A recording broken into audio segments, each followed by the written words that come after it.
everybody, welcome back to ClatEdge. I'm Ilsa Fatma, your mentor. In this video, we'll be discussing about the Indian Constitution and we'll be dealing with the topic fundamental rights.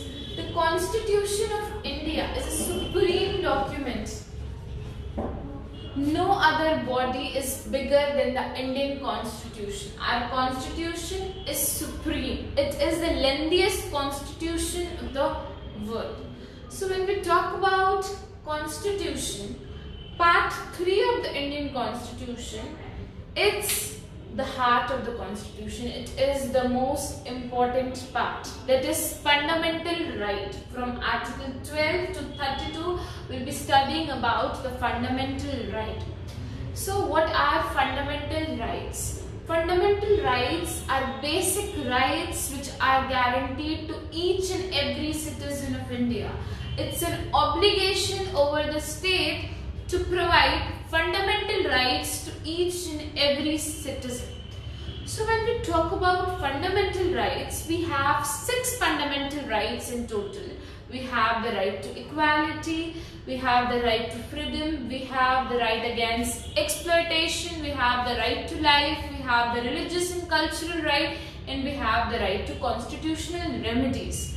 So the fundamental rights are enshrined under Part 3 of the Indian Constitution, and it is an obligation over the state to ensure that each and every citizen of India exercise their fundamental rights. Fundamental rights cannot be waived. So the question arises, against whom these fundamental rights are exercised? So the fundamental right is exercised against the state. So fundamental right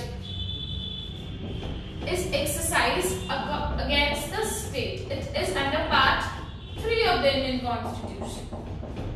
So starting from Article 12, Article 12 talks about state. As I've already told that fundamental right is exercised against the state. So what does state includes? State includes the central government, the state government, the municipal authorities, the local bodies that are aided and financed by the government. So against all these bodies, fundamental rights can be exercised. Fundamental rights of a citizen cannot be waived because it's their fundamental right, and none of the provision which are made, none of the legislation which are passed should violate the fundamental right, because fundamental rights are the very spirit of our Indian Constitution. So when we talk about Article 13 of the Indian Constitution, Article 13 of the Constitution states that no legal provisions, no legislations shall be passed against the fundamental right. If it offends the fundamental right, then it would be declared void. So we have 3 theories: the doctrine of eclipse, the doctrine of severability, and the doctrine of waiver.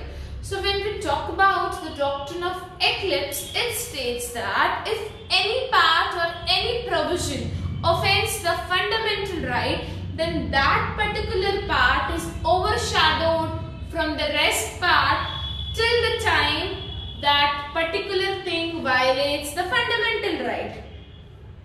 It gets back into motion when it does not violate. Like if any further amendment is done, then it would be normal. We have a case related to C.P. and Brar Motor Vehicle Act. Under that act, certain provision violated the fundamental right. So that part was overshadowed, like उसपे पर्दा लग गया था.